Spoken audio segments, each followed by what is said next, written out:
You can sing every word of a song you haven't heard in 20 years, but you can't remember what you ate for dinner yesterday.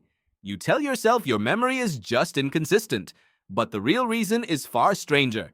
Your brain never treated those two memories the same way to begin with. Think about how strange this actually is. Dinner last night happened less than a day ago. The song happened 2 decades ago. By pure logic, the recent event should win easily.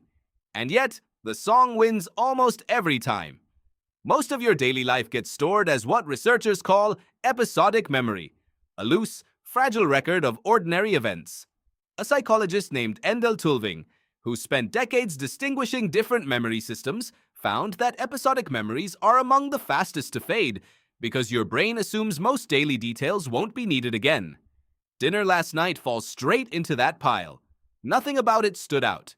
Nothing marked it as important enough to keep. A song from your teenage years is a completely different category of memory. It isn't just a fact sitting in storage.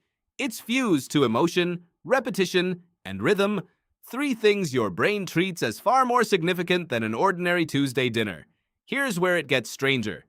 A researcher named Peter Janata, who studies the neuroscience of music and memory, found that familiar songs activate a region deep in the brain associated with both emotion and long-term memory retrieval, even in people whose other memories have significantly deteriorated. Music doesn't just get remembered. It gets anchored.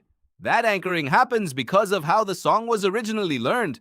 You didn't hear it once. You heard it dozens, maybe hundreds of times, often during emotionally charged periods, a summer, a heartbreak, a specific friendship.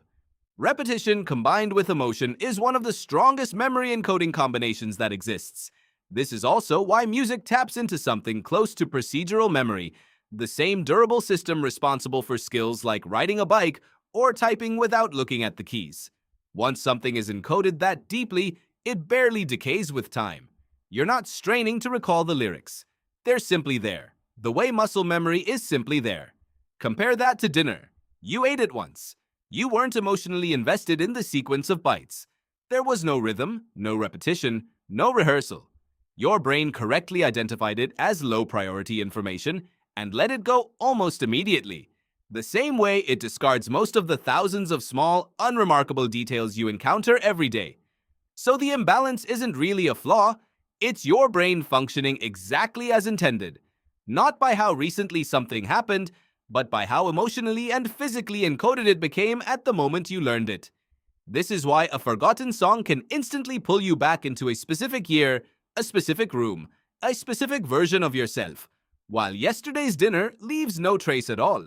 The song was never just information. It was an experience your brain decided was worth preserving. So the next time an old song surprises you by playing perfectly in your head, word for word, after years of silence, notice what that actually reveals. It's not a coincidence, and it's not a superior memory for music specifically. It's your brain quietly telling you, all these years later, exactly what it decided was worth keeping. You can sing every word of a song you haven't heard in 20 years.